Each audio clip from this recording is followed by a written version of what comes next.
Olá, estamos começando mais um Entre Aspas e o assunto de hoje é sobre obesidade e a cirurgia de redução de estômago. O nosso convidado hoje, Wagner Carlucci, que é especialista em gastroenterologista e também em cirurgia geral e professor do curso de medicina da Universidade de Ribeirão Preto. Professor Carlucci, muito obrigada pela sua presença aqui no Entre Aspas. Prazer é todo meu. Eu queria até ressaltar essa questão que nós estávamos conversando antes do programa, que segundo o Ministério da Saúde, né, uma pesquisa realizada anualmente, que a metade dos brasileiros está acima do peso.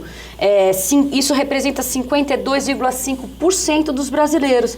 É isso mesmo, doutor? Sim, sem dúvida. A prevalência da obesidade tem aumentado de forma assustadora, atingindo proporções epidêmicas, inclusive atingindo idades, pacientes mais jovens, o que é muito preocupante a longo prazo. É um problema de saúde pública muito importante nos dias de hoje.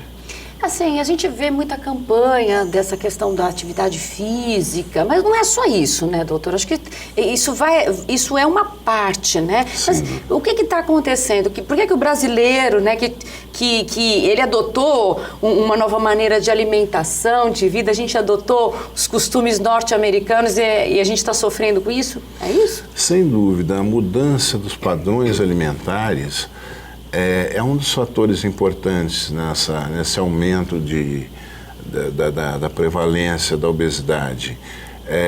A tendência é uma alimentação cada vez mais rica em gorduras, em carboidratos, e abandono de alimentos naturais, como os vegetais, frutas e legumes. Isso somado à diminuição da atividade física, que é outra realidade no mundo atual, resulta nesse grande aumento de pacientes com sobrepeso. O senhor falou que isso tem atingido também os jovens, né? Sem dúvida. Que isso preocupa, né, muito a saúde. Preocupa, porque a obesidade a longo prazo está relacionado a aumento de risco de vários tipos de doença. E essa obesidade no paciente desde a infância, além de se tornar de controle mais difícil, estaria associado a um risco maior de doenças associadas à obesidade. Quais seriam essas doenças, doutor? Principalmente o diabetes, a problemas cardiovasculares, cerebrovasculares, estatose hepática, às vezes até com cirrose,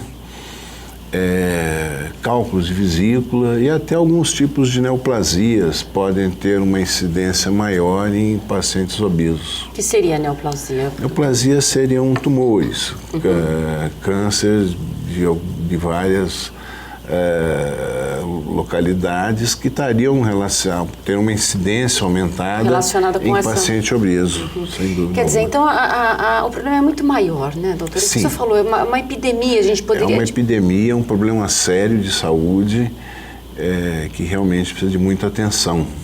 O senhor acha que está tendo essa atenção devida para esse problema? Porque assim, a gente vê também esse crescimento do câncer, né? Nós vemos o crescimento de outras doenças, como o senhor mesmo mencionou, a questão do diabetes, né? Quer dizer, isso está muito relacionado, então, com o tipo de alimentação e a vida que você tem, aí vamos dizer assim, né? Então, quer dizer, uma vida sem atividade física, a gente sabe que o jovem hoje está sentado no computador, né? E comendo todas essas quantidades de carboidratos e gorduras que o senhor mencionou e a gente sabe muito bem, né? Exatamente. Aí o importante é um programa de educação populacional. Não adianta esse paciente chegar ao médico já com uma doença, já com uma condição de saúde grave. O ideal é que se faça prevenção mesmo. Mas no Brasil a gente não tem isso. Por que a gente não tem isso, a tal da prevenção? Por que a gente vai só lá na frente, na hora que a pessoa realmente está doente, agora nós vamos tratar porque ele está doente. É assim, né, que acontece, não é? Exato. Aí é importante a conscientização da população da necessidade de uma alimentação adequada, de uma atividade física rotineira. E me preocupa muito as crianças, né?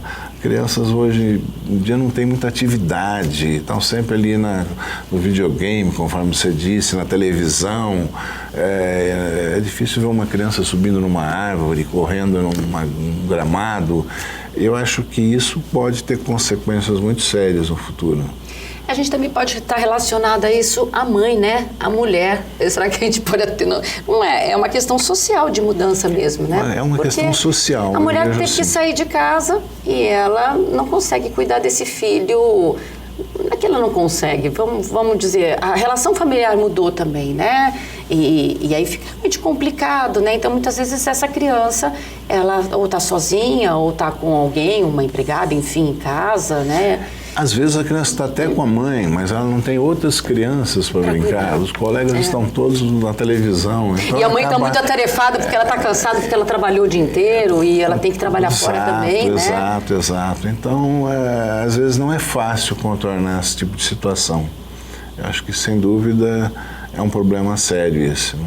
E o senhor acha que a gente caminha porque assim, esses dados que a gente vê a público, a imprensa, enfim, até aos próprios, o Ministério da Saúde e vocês médicos também, e a gente vem alertando, né, há muito tempo sobre essa questão do aumento, né?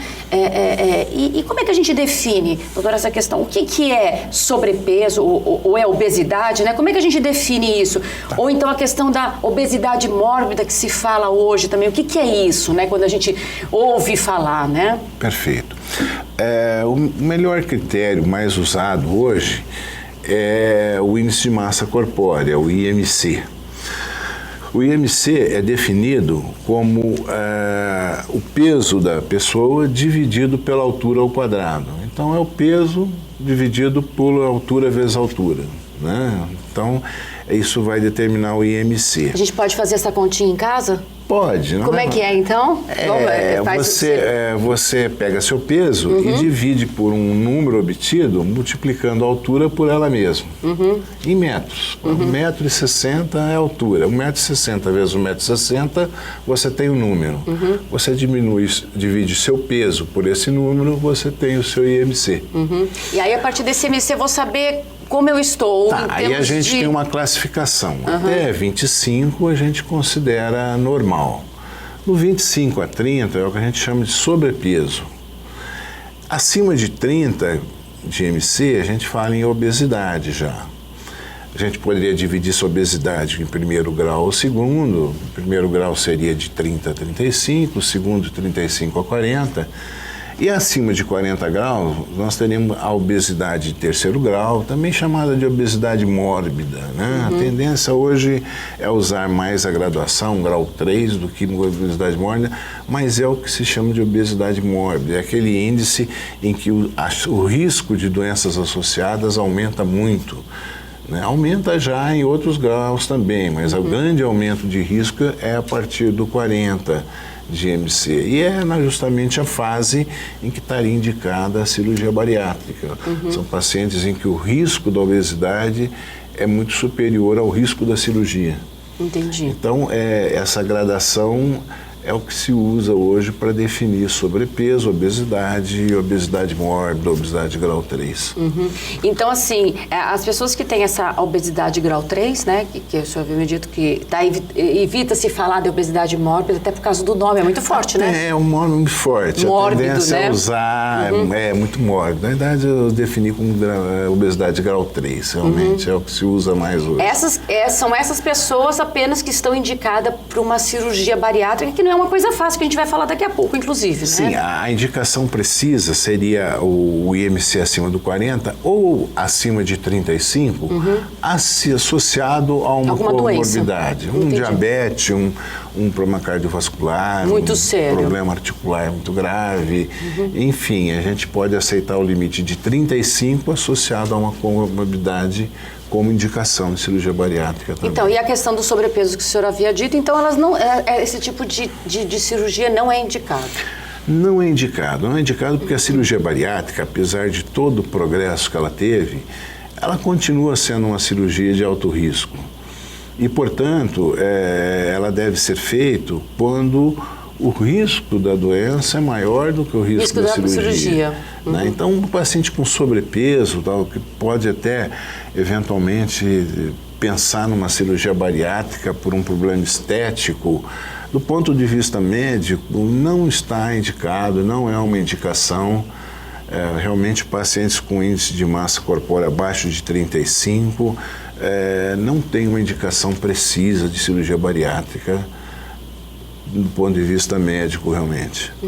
E esse paciente que, de qualquer forma, tem um sobrepeso e ele pode desenvolver doenças, né, se ele continuar desse jeito, o que seria indicado, no caso, para esse paciente? Bom, paciente com sobrepeso, ou mesmo obesidade grau 1, a indicação para ele é tratamento clínico dessa obesidade. São níveis de obesidade que já começa a ter um aumento de incidência de diabetes, hipertensão arterial, doenças vasculares, e são pacientes que a ideia é se controlar clinicamente. Dieta, atividade física, né? E seria a opção melhor para esse tipo de paciente, o tratamento clínico realmente. Isso eu disse bem, tratamento clínico, né? Não adianta esse paciente achar que ele vai fazer esse regime, né? Vamos fazer assim, em casa ou sair por aí andando, né? Porque a gente vê muitas pessoas assim, vou emagrecer porque eu tô sobrepeso, sai por aí andando e faz um regime maluco e a gente tem visto muito isso, inclusive na própria rede social. Eu tinha 40 quilos, emagreci 12 em 15 dias. A gente vê muito isso, né, doutor? Não é o ideal, né? A grande dificuldade do regime de emagrecimento é a manutenção. Não adianta nada fazer o que a gente chama de sanfona, né? Ganha peso muito rápido, perde peso muito rápido, ganha peso muito rápido e fica aumentando e diminuindo. Isso não é bom para a saúde. O ideal é que seja um regime adequado por um tempo prolongado, em que você mantenha a longo prazo um peso ideal. É o que a gente chama de controle alimentar, né? Talvez seja melhor chamar de controle alimentar do que dieta. Dieta dá a impressão de uma coisa passageira. Eu vou fazer uma dieta por um mês, por 2 meses. Fora não que tem isso. aquela coisa, tenho que fazer dieta, daquela coisa assim, né? Da pessoa, o que eu vou ter que tirar, né? Mas, de qualquer forma, tem que ter uma restrição, né? Eu acho que a dieta só surte efeito quando você se adapta a ela. Você consegue fazer aquilo com uma certa dose de prazer, né? Então isso você consegue manter ao longo da sua vida. Por isso que a dieta não pode ser uma coisa exótica, uma coisa muito atípica. Do seu dia a dia, né? Uma coisa muito radical, radical, né? Tem que ser uma coisa equilibrada, que forneça todos os nutrientes que você precisa e que, portanto, seja viável ao longo do tempo. Isso que é importante a respeito da dieta. E que não seja em um mês, né? Eu acho Exato. que tem que ser aquela coisa como o senhor disse, quer dizer, é um pouquinho aqui, um pouquinho ali, enfim, né? Tem que ser tem que ter cuidado, né? Sem dúvida, sem dúvida. Não adianta nada fazer coisas de curto prazo. Não adianta nada você perder peso e depois ganhar de novo. Não funciona. Nós vamos só para um rápido intervalo aí a gente retoma falando sobre a questão da cirurgia de redução de estômago. Até já.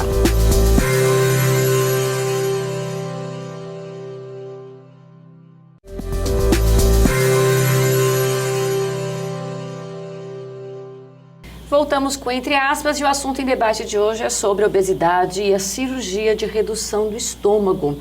Doutor Calusta, a gente falou muito no primeiro bloco sobre a questão da obesidade, da questão do sobrepeso do brasileiro, né? Virou uma epidemia. E a gente reservou esse segundo bloco exatamente para falar dessa busca, né? Pela qualidade de vida, mas também, assim, a estética está muito aliado, eu vejo muito isso do que a saúde, não sei se o senhor pode me corrigir, quando as pessoas caminham pela decisão, olha, eu quero fazer uma cirurgia bariátrica, doutor, por favor, eu quero ficar magra, porque hoje magro é a estética do momento. É isso, doutor? O grande objetivo da cirurgia bariátrica não é estética, né? Realmente é diminuir a incidência de morbidade, de cirurgias associadas, de doenças associadas à obesidade que realmente causam um risco de vida muito grande para a pessoa. E a cirurgia bariátrica é uma solução que surgiu e que tem aumentado de forma exponencial nos últimos anos, muito em função não só dos avanços tecnológicos da cirurgia, que tornaram essa cirurgia mais segura, mas também da consciência do risco que é a obesidade a partir de certos níveis. Então, isso faz com que a cirurgia seja aceita no meio médico, apesar de ter algum risco. Então, a primeira coisa que o paciente que pensa em fazer tem que pensar que não é um procedimento livre de risco. Fácil, né? E também fácil, né? E também não é fácil. Às vezes existe uma ilusão que a pessoa vai fazer a cirurgia e vai comer o que quiser e não vai ganhar peso. Não é assim. Realmente, a cirurgia é feita para que a pessoa não se sinta bem quando come alguma coisa em exagero. E isso pode trazer dificuldades, inclusive, de ordem emocional. A pessoa continua tendo vontade de comer e não consegue por causa da cirurgia. Porque da noite pro dia você tem o seu estômago reduzido, mas a sua cabeça não, né? A sua cabeça pensa... Você continua pensando. Então tem que ter um trabalho anterior a essa cirurgia. Isso é que é uma coisa fundamental nos dias de hoje. A gente tem que imaginar a cirurgia bariátrica como um trabalho de equipe. Tem que envolver um cuidado psicológico, tanto pré como pós-operatório. Tem que envolver trabalho de nutricionistas para que essa pessoa continue, no pós-operatório, tenha uma nutrição adequada. Ela precisa de comer um certo número de nutrientes para manter a saúde. E daí a importância do acompanhamento pós-operatório no sentido de manutenção de bom estado nutricional. Então, ela tem que ser encarada como um trabalho de equipe. Tem que haver uma equipe, tem que haver um acompanhamento pós-operatório e os cuidados são muito importantes, do modo geral. Tanto importantes quanto a cirurgia em si. A gente ouve muito falar dessa questão de absorver os nutrientes, como o senhor havia dito, que há uma incidência também na questão de anemia, que se você não tiver um tratamento regrado pós a cirurgia, né, de absorção do ferro, e que as pessoas podem ter esses problemas. Então, quer dizer, não é uma coisa simples, né, de se dizer, como o senhor mesmo havia dito, de que assim, eu vou resolver a minha vida da noite para o dia, né? Exato. É uma solução muito útil, tem salvado a vida de muitas pessoas, mas deve ter critérios, ela deve ser feita com critérios. Deve ser pessoas que já tentaram o tratamento clínico e não conseguiram perder peso. Tem que ter um tratamento clínico antes? Tem que haver uma série, a primeira ideia é sempre o tratamento clínico. Sim. Se você conseguir reduzir peso com tratamento clínico, é muito melhor do que com a cirurgia. Então, a cirurgia ficaria reservada para aquele paciente que não tem resultado com o tratamento clínico. Então, esse paciente, nós vamos solicitar ele que perca pelo menos 10% de peso antes da cirurgia.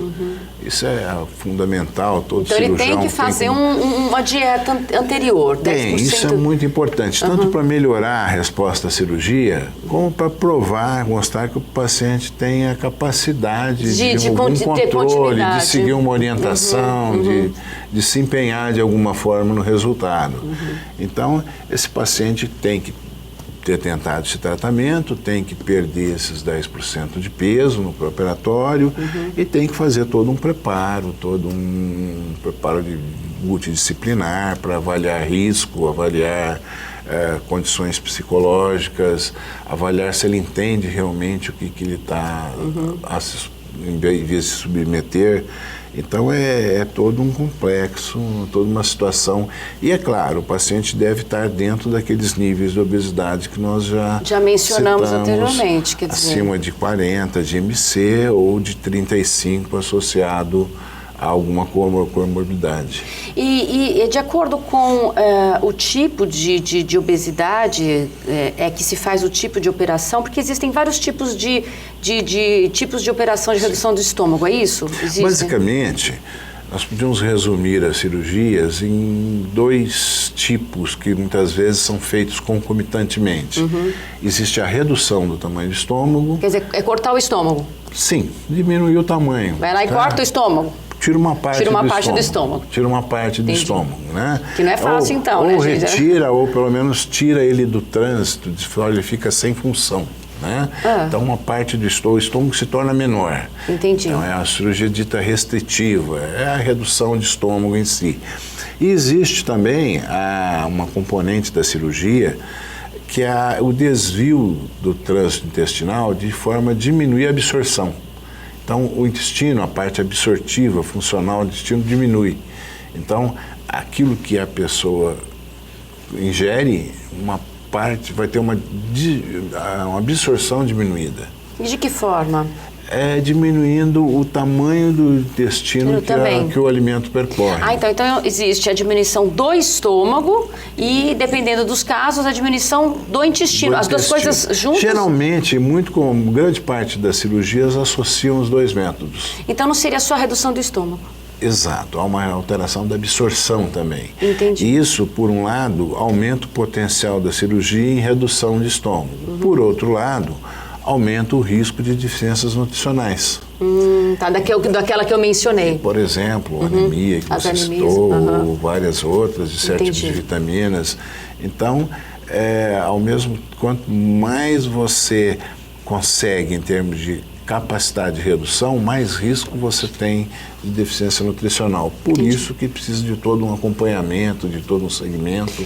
E aquelas outras cirurgias que a gente ainda ouve falar que elas devem ocorrer ainda, essa questão do anel ou do balão que incha e coloca dentro do estômago e dá a sensação de saciedade? São métodos ainda usados, só que eles têm um problema muito grave, eles são temporários.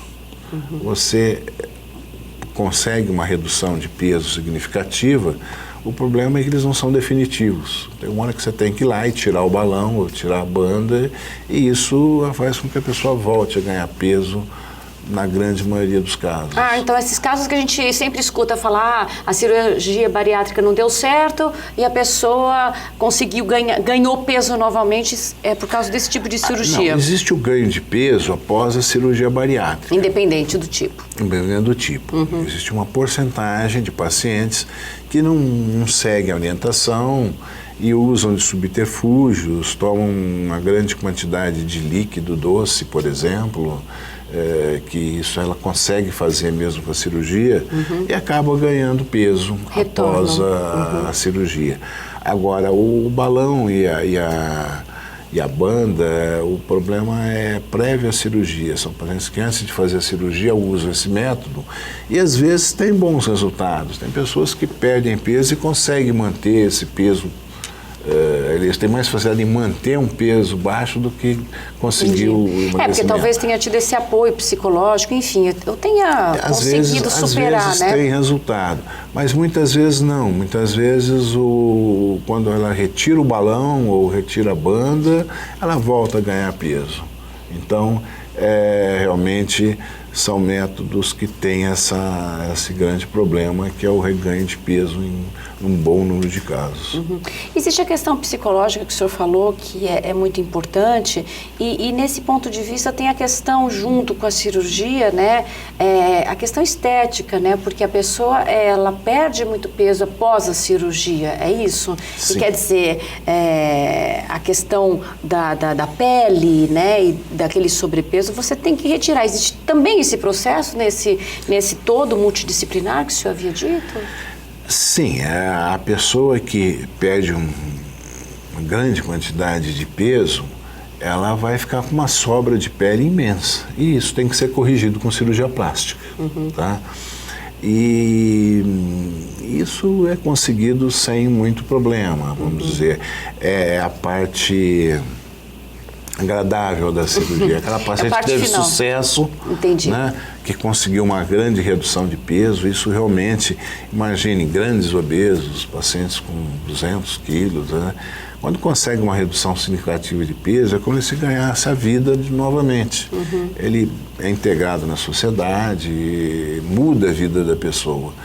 E essa pessoa, na hora que ela faz a cirurgia plástica, é como se estivesse terminando um processo de sucesso, né? Uma etapa que ela passou. É a realização, a cirurgia estética é o que a gente quer realmente em todos os pacientes, é chegar nessa fase.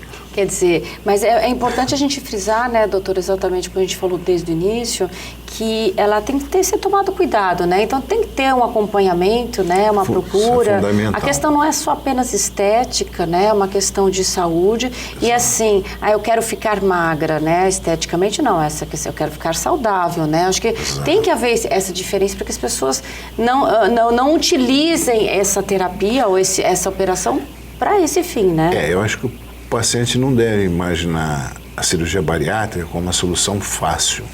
Não é essa a colocação. É uma solução difícil para um problema difícil, né? Então, muitas vezes a pessoa pensa que em vez de fazer uma dieta, fazer uma atividade física, ela vai resolver o problema com uma cirurgia. Isso não é real. Mas a cirurgia mesmo, após, ele continua com essa dieta, né? E tem que ter atividade física, não tem? Sem dúvida, o resultado é bem melhor naquela pessoa que tem uma dieta adequada e tem uma atividade física. Porque não é que porque ele fez a cirurgia que acabou para ele, não vão nunca mais ter que fazer uma dieta. Vai ser pro resto da vida. Exatamente. Por isso que quando ele consegue o resultado só com a dieta e a atividade física sem a cirurgia é melhor. Sim. Certo? Mas aí no caso, como o senhor havia dito, quem não tem a resposta disso, ou que esteja num grau elevado de obesidade, que é o grau 3. Aí a cirurgia é a solução. Aí é a solução. Sem dúvida alguma, sem dúvida alguma. Agora, não deve ser visto como uma coisa fácil. Ou final, né? Que vai resolver o mundo, vou resolver minha vida fazendo isso. E também não é um problema para uma obesidade de nível estético. É uma obesidade que vai causar riscos graves de saúde para a pessoa. É aí que a cirurgia tem a sua colocação. Doutor, muito obrigada pela sua presença aqui no Entre Aspas, eu agradeço pelos esclarecimentos, né? E acho que é muito importante a gente levar essas informações para a população, né? Perfeito. Quer dizer, a obesidade hoje cresce, acho que as pessoas têm que começar a perceber isso, né? Porque chegar a uma cirurgia dessa não é fácil, né? E que as pessoas têm que ficar realmente atentas a essa questão da alimentação, dos exercícios físicos, né? Acho que isso é muito importante, não é mesmo? Perfeito, eu acho que essa é a principal mensagem realmente. O cuidado em prevenir o problema para não atingir, não chegar a esse ponto da cirurgia. Muito obrigada, doutor. Tá ótimo. O Entre Aspas fica por aqui e até semana que vem.